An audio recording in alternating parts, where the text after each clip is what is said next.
আলুর পরোটা করব।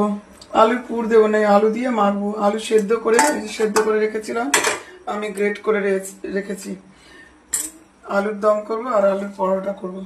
এখানে 1 বাটি ময়দা দিয়ে দিলাম, 1 বাটির থেকে একটু কম, আর দিয়ে দিলাম 1 বাটি আটা। এভাবে ভালো করে মেখে নেব। আর দেবো সাদা তেলটা, তারপর সাদা তেল দিয়ে দিলাম।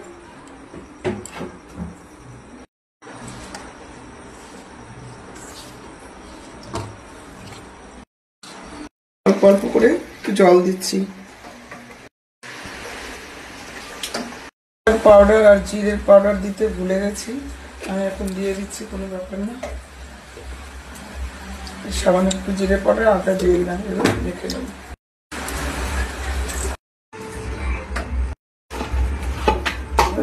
নিয়ে আলুর দমটা করে নেব। তেতো করে দিয়ে দেবেন,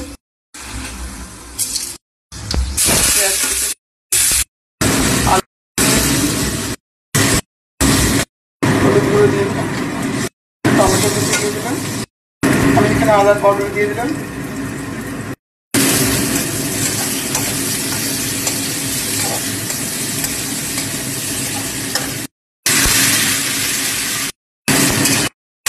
চামচ লঙ্কার গুঁড়ো দিয়ে দিলাম,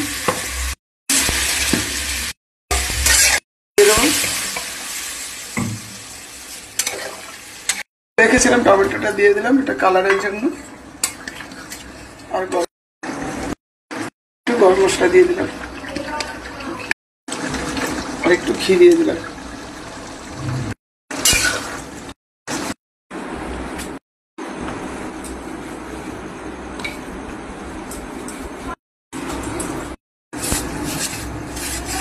আমি অল্প অল্প তেল দিয়ে ভেজে নেব।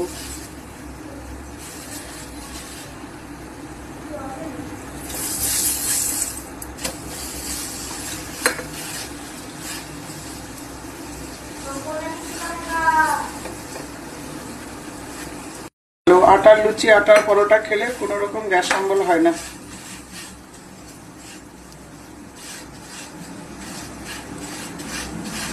আর ময়দায় ওবেসিটি বেড়ে যায়। ময়দাতে ফাইবার নেই, আটাতে ফাইবার আছে।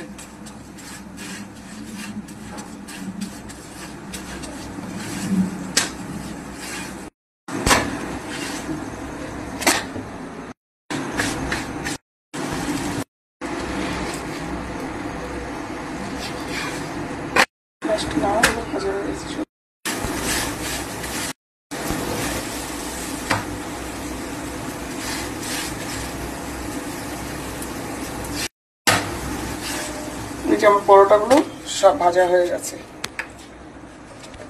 দিলাম এই আলুর দম আর আলুর পরোটা করেছি, আমি যেভাবে করেছি আপনারা সেভাবে করবেন। ভালো লাগলে লাইক কমেন্ট শেয়ার করবেন, ফেসবুকটাকে ফলো করবেন, ইউটিউব চ্যানেলকে সাবস্ক্রাইব করবেন, এবং আমার ইউটিউব চ্যানেল নাম শঙ্করী কিচেন, আর আমার ফেসবুকটাকে ফলো করবেন, এবং সকলেই পাশে থাকবেন, ভালো থাকবেন। আপনারা না থাকলে আমি কিছুই করতে পারবো না। এবার শোনো, তুমি খেয়ে বলো কেমন হয়েছে।